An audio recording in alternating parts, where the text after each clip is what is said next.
Good morning everybody.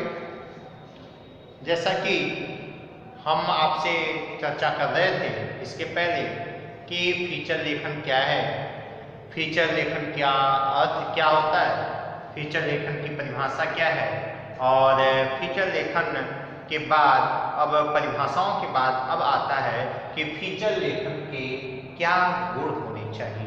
किसी भी feature को लिखने से पहले हमें उसके गुणों को ध्यान में रखना चाहिए कि जो हम फीचर लिखने जा रहे हैं क्या जो फीचर के गुण हैं क्या उन पे हमारा यह लिखा गया फीचर पूर्णतः सत्य साबित होता है या सत्य प्रतीत होता है या नहीं। सबसे जरूरी है कि किसी भी फीचर लेखन को लिखने के लिए हम उसके कुछ महत्वपूर्ण जो निर्धारित किए गए हैं तथ्य, उन तथ्यों के आधार पर उसका आकलन जरूर करें।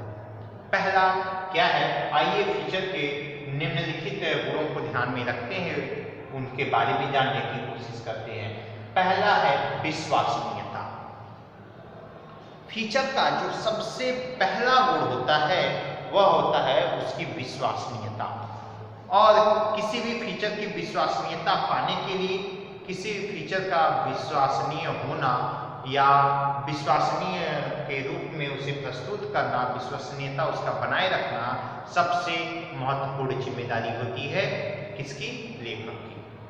अर्थात तो फीचर लिखने वाले को क्या करना चाहिए, उसमें जो कुछ भी लिखने का प्रयास कर रहा है उसकी विश्वसनीयता होना आवश्यक है। विश्वसनीयता कब होगा, जब कोई बात सत्य होगी या झूठी बात की विश्वसनीयता आप दिलाएंगे नहीं, हमें सत्य जो सत्य है सही है उसकी विश्वसनीयता दिलानी।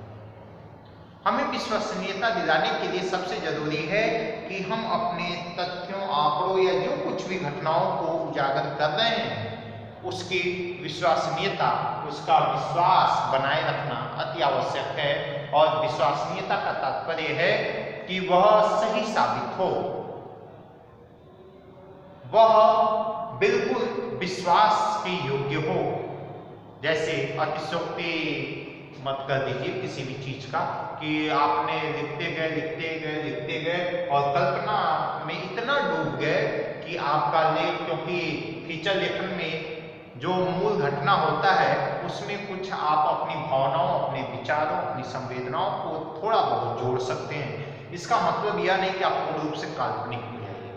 कल्पना में डूब के आप अपने लेख को पूरा क्या कर दीजिए, उतार दीजिए धरातल पे। धरातल पे उतारने से पहले उसकी विश्वसनीयता का होना अति आवश्यक है। जब तक उसकी विश्वसनीयता नहीं होगी तब तक आप अपने फीचर लेखन को सही ढंग से प्रस्तुत नहीं कर सकते। फीचर की विश्वसनीयता को बनाए करने के लिए उसके तथ्यों, प्रमाणों और उसमें दिए गए महत्वपूर्ण जो बिंदु हैं उन सभी की विश्वसनीयता को बनाए रखना है। दूसरा टॉपिक है सरलता। क्या होता है, हम जब लिखते हैं तो हमारे मन में यह भावना आती है कि कुछ नए शब्दों को, नए वाक्यों को, नए सेंटेंसों को खूब अच्छे ढंग से पिरोए और पिरोने की स्थिति में बात बिगड़ जाती है, शब्द बिगड़ जाते हैं, रचनाएं बिगड़ जाती हैं, लेख बिगड़ जाते हैं। क्यों? क्योंकि सरलता जब नहीं होगी तो वह किसी की समझ में आने वाला नहीं है। बात बिल्कुल सरल होनी चाहिए, बात बिल्कुल सटीक होनी चाहिए, घुमा फिरा के नहीं होना चाहिए। क्यों? क्योंकि अगर आप किसी बात को घुमा फिरा के जब चर्चा करेंगे, घुमा फिरा के लिखेंगे तो वह सरल नहीं रह जाएगा, बात जटिल हो जाएगा। और क्योंकि अगर बात जटिल हो गई तो लोगों को समझने में भी जटिलता आ जाएगी, और जब जटिलता आ जाएगी तो आपका जो क्या है फीचर लेखन है या फीचर जो आपने लिखा है उसका गुण आप खो देंगे, और जब गुण खो देंगे तो वह लेख आपके किसी भी काम का नहीं रह जाएगा। इसलिए विश्वसनीयता के साथ साथ उसकी सरसता का होना क्या होना है, अति आवश्यक है। क्योंकि सरसता का मतलब है कि एक कड़ी दूसरी कड़ी से जुड़ा हो, भाषा धारा प्रवाह हो, कहीं किसी भी प्रकार की रुकावट न हो, पढ़ने वाला जो पाठक है उसे यह सोचने के लिए मजबूर न हो कि इसका तात्पर्य क्या है या कहना क्या चाहते हैं। इसके लिए उसे मजबूर नहीं होना चाहिए। इसलिए आपकी भाषा जो है वह क्या होनी चाहिए, भाषा में एक सरसता होनी चाहिए। और तीसरा सबसे महत्वपूर्ण बिंदु है वह है प्रचलित शब्दावली। ये क्या होता है, हम क्या होता है जब लेखों को लिखते हैं तो हम अपने लेखों में कुछ ऐसे पर्यायवाची शब्दों को या ऐसे समान अर्थ वाले या अनेक अर्थ वाले शब्दों का मिश्रण कर देते हैं जिससे उसके अर्थ कुछ और निकलने लगते हैं। तो हमें ऐसी चीजों से बचने का प्रयास करना चाहिए, हमें उतना ही प्रयोग करना चाहिए। या ऐसे जटिल जो कुछ संस्कृत के शब्द आ जाते हैं बहुत जटिल, जिसे पढ़ पाना क्या है बहुत कठिन है, या जिसका अर्थ निकाल पाना थोड़ा कठिन है।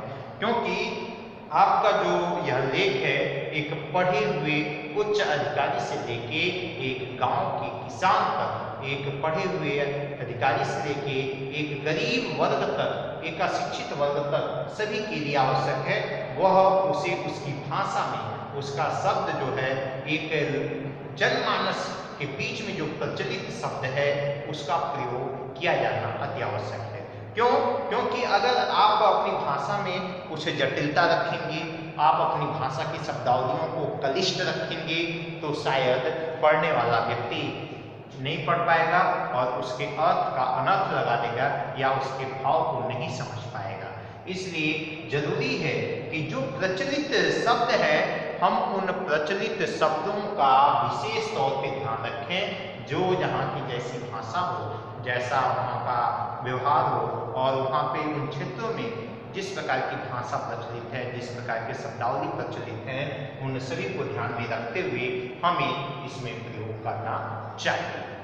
हमें अक्सर कठिन शब्दों से बचने का प्रयास करना चाहिए और हमें किसी भी प्रकार के ऐसे शब्दों का समावेश अपने लेख में नहीं करना चाहिए जो कि मतभेद पैदा करें या विभिन्नता पैदा करें या उसके अर्थ की गहराइयों तक हम न जा सकें।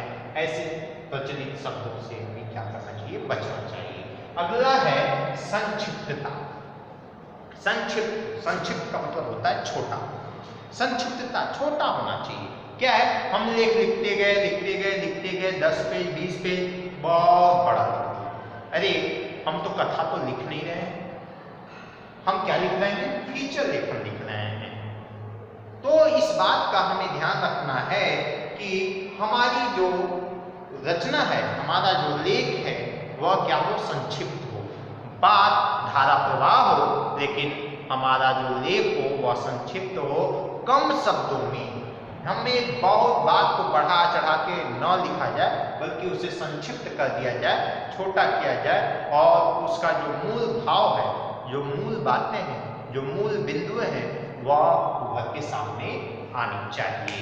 अगर ऐसा नहीं हुआ तो फीचर लेखन के गुण से आप भटक जाएंगे और आपका फीचर क्या होगा, बेहतर फीचर के श्रेणी में नहीं गिना जाएगा। क्यों? क्योंकि समय का अभाव सबके पास। हर कोई यह जानना चाहता है रिजल्ट क्या निकला, समस्या क्या है इससे नहीं मतलब है। रिजल्ट जो समस्या थी क्या उसका कोई रिजल्ट है, कोई हल है, कोई समाधान है। और आपको अपने फीचर में ज्यादातर समस्या के बजाय समाधान की बातें करें, जिससे आपका जो फीचर होगा वह क्या होगा, सरल हो जाएगा और आप संक्षिप्त हो जाएगा। और इससे लोगों को सलूशन, क्योंकि हर व्यक्ति को क्या चाहिए, रिजल्ट चाहिए। क्या चाहिए, रिजल्ट चाहिए। और रिजल्ट देने के लिए उस लेख की अर्थात फीचर की क्या होनी चाहिए, संक्षिप्तता का होना अति आवश्यक है। अगला है प्रासंगिकता। क्या है, प्रासंगिकता क्या है, हमने लेख लिख दिया, ठीक है, अब उसे पढ़ने वाला अर्थ कुछ और निकल रहा है, लेख कुछ और कह रहा है और उसका कोई प्रासंगिक चीजें नहीं है, जीवन में उसका कोई उपयोग नहीं है, कोई उसका विशेष हमारे जीवन में लाइफ में कोई महत्व नहीं है। ऐसे लेख बहुत ही ज़्यादा उपयोगी नहीं होते। हमें इस बात का ध्यान रखना चाहिए कि समाज में जैसी जैसी चीज़ों की ज़रूरत होती है, चाहे वह राजनीतिक क्षेत्र हो, चाहे वह पारिवारिक क्षेत्र हो, सामाजिक क्षेत्र हो, कृषि का क्षेत्र हो, वैज्ञानिक क्षेत्र हो, आध्यात्मिक क्षेत्र हो, हमें अपने लेख की प्रासंगिकता को ध्यान में रखना चाहिए। सभी विषयों को जोड़ना चाहिए, उसके धरातली चीजों को इकट्ठा करना चाहिए। ऐसा नहीं कोई एक छोटा सा मुद्दा मिला बस उसी पे शुरू हो गए, नहीं, उसके धरातल में जाइए, उसकी गहराइयों में जाइए, उसकी प्रासंगिकताओं को जोड़िए, उससे होने वाले लाभ हानियों को जोड़िए और उनके बारे में बताइए, ताकि आपके लेख की प्रासंगिकता हर कोई सरलता से क्या कर सके, समझ सके। अगर ऐसा हो सका तो ठीक, नहीं तो आपका जो ये फीचर लेखन के जो निम्न गुण है, अगर आप इससे भटकते हैं तो आपका फीचर क्या है, सही नहीं है। अब हम इन फीचर के गुणों को ध्यान में रखते हुए हम अपने किसी भी फीचर के लेखन को इन सभी बिंदुओं पे खरा उतारने के लिए सबसे जरूरी है उसकी सत्यता बनाए रखें। हमें झूठी चीजों को, फौरेब चीजों को अपने फीचर लेखन में स्थान नहीं देना चाहिए। जो प्रमाणिक हो, जो प्रमाणिक तथ्य हो, उन्हीं बिंदुओं को हमें क्या करना चाहिए, समाविष्ट करना चाहिए, लेना चाहिए। भाषा को बिल्कुल सरल होना चाहिए, नॉर्मल होनी चाहिए, जो जन सामान्य के लोग भी उसे बेहतर ढंग से पढ़ सकें, समझ सकें और उसके अर्थ को निकाल सकें। प्रचलित शब्दावली का प्रयोग होना चाहिए, कठिन शब्दों का प्रयोग या समाविष्ट नहीं होना चाहिए, जिससे यह महसूस हो या जिससे यह पता चले कि ये शब्द का अर्थ क्या है। ये सब चीजें नहीं होनी चाहिए। शब्दों का अर्थ सामान्यतः निकल जाना चाहिए, थोड़ा पढ़ा लिखा भी व्यक्ति उसके अर्थ को निकाल सके। और संक्षिप्तता, बहुत लंबा चौड़ा आपका लेख नहीं होना चाहिए, संक्षिप्त होना चाहिए, सभी विषय सारगर्भित होना चाहिए और प्रासंगिकता का सबसे ज़्यादा ध्यान रखना चाहिए, ताकि वह उसमें सबसे बेहतर आपका लेख हो। और प्रासंगिकता में रोचक थोड़ा लाने के लिए उसमें रोचकता, कुछ छोटी मोटी कहानियों या उदाहरणों के माध्यम से आप उसमें प्रासंगिकता को और चार चमार लगा सकते हैं और छोटी छोटी कहानियों के माध्यम से अपने लेख को या चित्रों को भी समाविष्ट फीचर में कर सकते हैं। जैसे चित्र को देखने के बाद उसकी प्रामाणिकता भी सिद्ध हो जाएगी, विश्वसनीयता भी सिद्ध हो जाएगी और चित्रों के माध्यम से जो लोग कठिन शब्दों को नहीं समझ सकते, वो चित्रों के माध्यम से भी उसे बड़ी सरलता से क्या कर सकते हैं, उसको समझ सकते हैं। और कभी कभी तो चित्र किसी घटना का क्या संक्षिप्तता का रूप दे देता है, क्योंकि घटना में जो चीजें आप नहीं दिखा सकते या जो चीजें नहीं लिख सकते, उसके लिए अगर किसी चित्र का समाविष्ट हो जाता है तो वह भाषा अपने आप पूरा लेख संक्षिप्त हो जाता है, छोटा हो जाता है और इससे यह आपका लेख, फीचर लेखन का जो गुण है वह बिल्कुल बेहतर हो जाता है। और इस तरह से आप अपने फीचर लेखन को कंप्लीट कर सकते हैं इन गुणों को ध्यान में रखते हुए।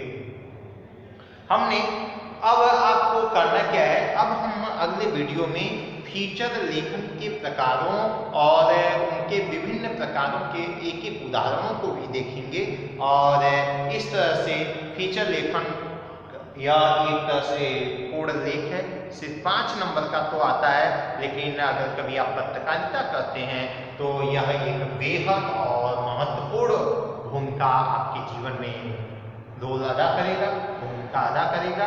इसलिए इसे बहुत सरलता के साथ आप क्या कर सकते हैं, याद रख सकते हैं। परीक्षा में की दृष्टि से आइए, परीक्षा की दृष्टि से पूछता है कि फीचर लेखन के कौन कौन से गुण होने चाहिए, तो आपको पता ही है ये 5 गुण होना अति आवश्यक है, जिसके माध्यम से हम फीचर को बेहतर ढंग से लिख सकते हैं। पहला है उसकी विश्वसनीयता, दूसरा है सरसता, तीसरा है प्रचलित शब्दावली और चौथा है संक्षिप्तता, पांचवा है प्रासंगिकता। इन 5 बिंदुओं पे आधारित, इन 5 गुणों पे आधारित क्या होता है, फीचर लेखन होता है। तो परीक्षा की दृष्टि से भी तैयारी कि इसे परीक्षा में आपसे लिखित रूप में भी पूछ सकता है या विकल्प भी दे सकता है। ये 5 चीजों को आपको विकल्प में ऐड कर सकता है कि विश्वसनीयता, सरसता, प्रचलित शब्दावली, संक्षिप्तता और प्रासंगिकता हो तो वह क्या है, फीचर लेखन की क्या है, गुण है, ऐसा भी पूछा जा सकता है। और उल्टा भी पूछा है फीचर लेखन के निम्न गुण कौन कौन से हैं, तो आप इन 5 को लिख सकते हैं, 1 नंबर का प्रश्न बन सकता है। और इस तरह से आपका ये पूरा का पूरा फीचर जो उसके गुण हैं मैंने समझाने का प्रयास किया है। अगला वीडियो जो हमारा होगा वो अब फीचर के प्रकार से भी होगा। आज के लिए इतना ही। बहुत बहुत धन्यवाद।